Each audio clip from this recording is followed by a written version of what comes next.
வணக்கம். வணக்கம் மக்களே, அனைவருக்கும் காலை வணக்கம். நான் வந்து நேற்று முந்தாண்டில் இன்னும் மன உளைச்சலில் தான் இருக்கிறேன். அது என்ன ஒரு காரணம்னா, நமக்கு வந்து எல்லாமே நிறைவே கிடச்சிடாது. நான் என்ன தான் அழுதாலும் அம்மா வரப்போகிறதும் இல்லை, அப்பாவும் வரப்போகிறதும் இல்லை. ஆனால் எனக்கு இப்போ வந்து இருக்கிற சூழ்நிலையில், நான் இருக்கிற மனநிலையில் அப்பா அம்மா இருந்தால் நல்லா இருக்குமே, டக்குன்னு ஓடிடுவேன் அம்மாவும் வீட்டுக்கு. ஏதாவது ஒன்று மனசு சரியில்லை அப்படின்னா ஃபோன் பண்ணி, டெய்லி ஃபோன் பண்ணி பேசுவாங்க. நான் பண்ணாட்டையும் கூட அம்மா பண்ணி பேசிகிட்டு இருப்பாங்க. பெத்த மனசு தாங்காது யாருக்கா இருந்தாலும். 4 வருஷம் ஆயிடுச்சு அம்மா இருந்து. அன்னைக்கு 4 வருஷம்னா அன்னைக்கு நான் வெளியே வந்தேன். அம்மா வியாழக்கிழமை இறந்தாங்க, சாயந்தரமே அடக்கம் பண்ணிட்டாங்க. வெள்ளிக்கிழமை காலையிலேயே நான் கிளம்பி வந்துட்டேன். எங்கள் சின்ன மருமன் கொண்டு வந்து ஈரோட்டில் ட்ரெயினுக்கு சொல்லி நான் வந்துட்டேன். அண்ணிலிருந்து இன்ன வரைக்கும் அந்த தோட்டத்துக்குள்ள நான் போய் அடிக்கடி வைக்கல, ஒன்றும் இல்லை, போகாமல் அப்படியே தான் இருக்கிறேன். ஏன்னா வந்து அவங்க வர வேண்டாம் அப்படின்னு சொல்லி ரொம்ப ஸ்ட்ரிக்டாக பேசிட்டாங்க. அம்மாவுக்கு உடம்பு சரியில்லாமல் இருந்துச்சு, 10 நாள் அங்கே போயிருந்தேன். அப்போவே பிரச்சனை தான் பண்ணி இது பண்ணாங்க. எனக்கு உடல்நலம் முடியல, என்னால் வேலை செய்ய முடியல. இருந்தாலும் அம்மாவுக்கு குளிப்பாட்டுறது வந்து எங்கள் பெரிய பொண்ணு தண்ணியெல்லாம் காய வச்சு கொடுக்கும். அந்த குளிப்பாட்டுற டயத்தில் மட்டும் நான் போய் எல்லாம் க்ளீன் பண்ணி குளிப்பாட்டி கொடுப்பேன். அந்த மாதிரி இருக்கும்போது வேலை செய்யல அப்படிங்கும்போது எனக்கு கொஞ்சம் ஏதாச்சும் அதுக்குள்ள ஒன்று கொண்டு பேசி பிரச்சனை வந்தது. ஏன்னா நான் என் மேலேயும் தப்பு இருக்கலாம். வேலை செய்யாமல் இருந்தால் யாருக்கா இருந்தாலும் அந்த 4 பேர் வர்றாங்க போகிறாங்க, அம்மா பார்க்க வருவாங்க. ஆனால் நான் முடியாத கட்டத்தில் நான் இருந்துக்கிட்ட, பிள்ளை 2 பேர் இருக்காங்க, எப்படியே செய்யட்டும் அப்படின்னு விட்டுட்டேன். நம்ம போய் இழுத்து வாரி போட்டு தான் செய்வோங்க எல்லாமே. எங்கே போனாலும் நானாக தான் சமையல் பண்ணி, பிள்ளை வீட்டுக்கு போனால் சரி, எங்கள் அண்ணா வீட்டுக்கு போனால் சரி. எங்கள் அம்மா வீட்டுக்கு போனால் எங்கள் அம்மா அப்படியே ஸ்டாப் பண்ணிடுவாங்க. லாஸ்ட்டில் தான் அவங்களாம் சமைச்சிட்டு இருந்தாங்க. நான் போனால் விட்டுட்டு கம்மிட்டு இருந்துக்குவாங்க, நான் சமைப்பேன். எங்கள் சித்தப்பா வீட்டுக்கு போனாலுமே எங்கள் சின்னம்மா நான் போனேன்னா அதுக்கப்புறம் எதுவும் தொட மாட்டாங்க, கம்மிட்டு இருந்துக்குவாங்க. அது நானாக செஞ்சு கொடுப்பேன். அந்த மாதிரி இருக்கனால அவங்க மன உளைச்சல் ஏதோ பிரச்சனை வந்து சொன்ன எங்கள் சின்னண்ணாவுக்கு எனக்கும் பிரச்சனை வர்றப்ப நானும் பேசினேன். வெளியே போக முதல்ல அப்படின்னாங்க, நீ போடா வெளியே அப்படின்னேன். அதுக்கப்புறம் நீ போடி வெளியே அப்படின்னாங்க. இப்படி தான் வந்துச்சு பிரச்சனை. அப்புறம் உனக்கு வந்து பிரச்சனை வர்றப்ப ரொம்ப ஓவராக போய்கிட்டு இருக்கப்ப திட்டிகிட்டே இருந்தா. அப்படி திட்டிகிட்டு இருக்கப்ப நான் வந்து உனக்கு என்னதான் பிரச்சனை, ஏன் திட்டி எனக்கு பொண்ணு பெரிய பொண்ணு தடுத்துக்கிட்டே இருந்தாங்க. நான் அவளை போக முதல்ல அந்த பக்கம் அப்படின்னு திட்டிட்டு நான் எங்கள் அண்ணா இப்போ என்னதான் பிரச்சனை அப்படின்னு சொல்லி கையை என்ன பிரச்சனை உனக்கு அப்படின்னு நான் கேட்டேன். அதுக்கு வந்து இந்த இடத்துல அடிச்சுட்டு அப்படி ஒரு கொட்டு இப்படி வச்சதே எனக்கு நரம்பெல்லாம் சிலிர்த்துருச்சு. அப்படியே பாதங்கால் வரைக்கும் நான் லைஃப்பில் உணர்ந்தது. சுகர் இருக்கிறவங்களுக்கு இப்படிலாம் இருக்குமான்னு நினச்சிக்கிட்டேன். ஏய், பாதங்கால் வரைக்கும் ஒரு மாதிரி ஜிவ்வுன்னு ஒரு மாதிரி ஒரு மனுஷன். அதுக்கப்புறம் ஒன்றுமே தெரியல. ஒரு கம்பி இருந்துச்சு, அதை பிடிச்சிக்கிட்டேன். ஆனால் கம்பி பிடிச்சதுக்கப்புறம் எனக்கு ஒன்றுமே தெரியல. அடிச்சுக்கிட்டே அந்த இடத்துல கொட்டிக்கிட்டே இருந்திருக்கு. அப்படி தலை நல்லா புடச்சிக்கிச்சு. அதுக்கப்புறம் வலி ஒரு 10-15 நாள் வலி இருந்துகிட்டே இருந்துச்சு. அப்புறம் இந்த காது தோடு இங்கெல்லாம் கிட்ட அடிச்சு தலை இப்படி கீழே தொங்கிடுச்சுக்கலாமா, தொங்கி கூட அடிச்சுக்கிட்டே இருந்திருக்கு அப்படி. ஆனால் எங்கள் பெரிய பொண்ணு அங்கே தான் இருந்துச்சு. நான் திட்டினதால எங்கள் பெரிய பொண்ணு வரல, என்னமோ பண்ணிட்டு போகிறாங்க அப்படின்ட்டு. எங்கள் சின்ன பொண்ணு காட்டுக்குள்ளே வேப்ப மரத்துக்கிட்ட கொஞ்சம் கார் கொண்டு நிழலில் வேப்ப மரத்து நிழல் நிப்பாட்டலான்ட்டு எங்கள் சின்ன மரமும் சின்ன பொண்ணு அங்கே போய் இருந்திருப்பாங்க. அங்கேருந்து பார்த்து ஓடியாந்து பிடிச்சி தடுத்துருக்கா. அப்படி தடுத்துட்டு ஏமாம்மா பொம்பளைங்க கூட பார்க்க அப்படி அடிக்கிறேன்னு கேட்டிருக்கா. அப்படி அதுக்கு திமிராத்தான் பேசியிருக்கா. அப்படி பேசின அப்படி அப்போ என்னை வந்து சேர்ல உட்கார வச்சு தண்ணி கொடுத்தாங்க. தண்ணி கொடுக்குறப்ப மட்டும்தான் எனக்கு அந்த நினைவு வந்துச்சு. என்னடா அப்படி என்ன நடந்ததுன்னு தான் யோசிச்சு நான். அதுக்கப்புறம் இவங்க பேசுறத வச்சு புரிஞ்சேன். ஆனால் எங்கள் அம்மா இப்போ உயிரோடு தான் இருக்கிறாங்க. ஆனால் அவங்களுக்கு நினைவு இல்லை. இல்லைன்னா விட்டுருக்க மாட்டாங்க. என்னதான் சின்ன மகன் அவங்களுக்கு பிடிச்சிருந்தாலும் விட்டுருக்க மாட்டாங்க. ஏன்டா இப்படி அடிக்கிறது தான் கேட்டிருப்பாங்க.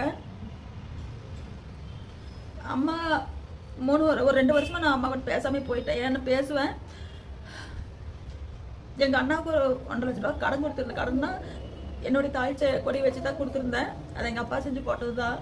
அந்த இதில் வட்டிக்காய் நான் இருக்கிற சூழ்நிலையில் வட்டி காசு வந்து வாங்கினேன்னா நான் எதுவும் பண்ண முடியாது. அது 1 மாதம் கழிச்சு கொடுத்தாங்க பிரச்சனை வந்து. அதுக்கு வந்து நான் வட்டி காசு எனக்கு வேணும், அன்றைக்கி இல்லாத சூழ்நிலை வேணும் அப்படின்னா அது கொடுக்கலன்னு சொல்லி அப்போ நான் கொஞ்சம் கேட்கங்காட்டி கோவம் வந்து கொடுத்துட்டாங்க. அதுக்கு மேலே எங்கள் அம்மா வந்து உனக்கு எத்தனை செஞ்சுருப்பான், இப்படிலாம் வட்டி காசு கேட்டு வாங்கிட்டு அப்படின்னு பிரச்சனை வந்து அதோட இது பண்ணாங்க. எவ்வளோ செஞ்சுருக்கேன், செஞ்ச காசெல்லாம் கொடு அப்படின்னு கேட்டாங்க. கேட்குறப்ப நான் சொன்னேன் எவ்வளோ செஞ்சுருக்கிறேன், 1.5 லட்ச ரூபா செஞ்சுருக்கிறேன் அப்படின்னாங்க. எங்கிட்ட கையில் அந்த நேரத்தில் காசு இல்லைன்னா நான் கொடுத்துருந்துருப்பேன். ஒரு தனியாக ஒரு பெண்ணு வாழ்றது அப்படின்னா எவ்வளோ கஷ்டம் தெரியுங்களா? இந்த உலகத்தில் வந்து நல்லவங்களோ கெட்டவங்களோ இல்லைங்க. டேய், கையில் காசு இருந்தால் மதிக்கிறாங்க, இல்லைன்னா யாரையும் மதிக்க மாட்டாங்க. ஆனால் நான் வந்து பெரிய சக்ஸஸ் பண்ணியிருக்கிறேன். நான் இந்த விதத்துல நான் ஒருத்தருக்கு துரோகம் நினைக்கல. என் காசு தான் தின்னுருக்காங்களா, நான் யார் காசு நான் திங்கல. அது வேணும் 100 வருது. எங்கிட்ட இருந்த கடவுள் ஏதோ ஒரு வழியில் எனக்கு உதவி பண்ணுவார். கடவுள் உதவி பண்ணுறாரு, அவ்வளோதான். எனக்கு யாரும் வேறு யாருன்ட்டு நான் வாங்கல. சொல்ல முடியல அது எப்படின்ட்டு. அந்த தோடு உழுந்து போயிடுச்சு. அது என்கிட்ட போயிடுச்சு.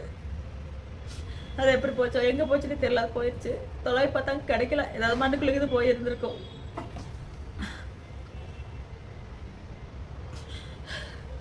சொல்ல முடியல. ஏன்னா மனசுக்குள்ள ஒவ்வொன்று கவலை நினைக்கும் ஒரு சில கட்டத்துல தனியா இருந்துட்டு அதை நினைக்கும் போது ரொம்ப கஷ்டமா தோணுது. வேற ஒன்றும் இல்லை. இதே எங்க அம்மா அப்பா இருந்திருந்தாங்க நான் இப்படி விடுவாங்களா அப்படின்னு தோணுது. எத்தனையோ கஷ்டத்துல எங்க அம்மா அப்பா என்னை ஆதரிச்சிருக்கிறாங்க. நான் எங்க போறதுக்கு வழியில உடனே கிளம்பி போயிருவேன். கரூர்ல டெக்ஸ்டைல தைச்சிக்கிட்டு இருந்தேன். நான் ஒரு வருஷம் தைச்சிட்டு இருந்தேன். சனிக்கிழமை ஞாயிற்றுக்கிழமை லீவ், அதனால சனிக்கிழமை சாயந்தரம் நான் கிளம்பி வந்துடுவேன். ஒரு இப்படி போய் தைக்கிறமே நம்ம கீழ்த்தனமா இருக்கிறோமா அப்படிலாம் நினைப்போம். அதே அம்மா அப்பா வீட்டு இருந்துட்டு எல்லாமே அங்கிருந்தே கொஞ்சம் காய் அரிசி எல்லாம் அங்கிருந்து எடுத்து கொண்டு சாப்பிடுவேன்.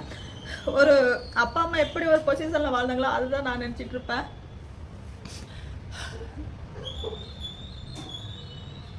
அடைக்கிறது சொல்ல முடியல ஒவ்வொரு வாழ்க்கையும் நான் எப்படி பண்ணணுன்ட்டு. இன்னைக்கு எத்தனை கஷ்டம். ஏய் அம்மா அப்பா இருந்தாங்க என்னை விட்டுருவாங்களா சொல்லுங்க. நான் இவ்வளவு தனியா இருக்கிறதுக்கு இப்படி இருக்குதா கொஞ்சம் மனசு இல்லைன்னா போயிடுவேன். அம்மா டெய்லி எனக்கு ஃபோன் பண்ணுவாங்க இருக்கும்போது. இன்னும் அந்த மொபைலு நம்பரே எல்லாம் இருக்குது. இப்போ அந்த நம்பர் எங்கள் பெரிய பேரை யூஸ் பண்ணிட்டு இருக்கா. அப்படியே நான் யூடியூப்ல வந்ததுனால எங்கள் பெரிய பொண்ணு பேசுறத நிப்பாட்டிட்டாங்க. நான் கண்டிப்பாக போவேன். ஒரு நாளைக்கு நேராக பொண்ணா பேசுவாங்க. அப்படியெல்லாம் வேண்டாம் அப்படின்னு எங்க சொல்ல மாட்டாங்க. ஒரு நாள் போவேன். ஆனால் அதில் நான் வீடியோ எடுத்து போட்டு ப்ரூவ் பண்ண முடியாது. ஏன்னா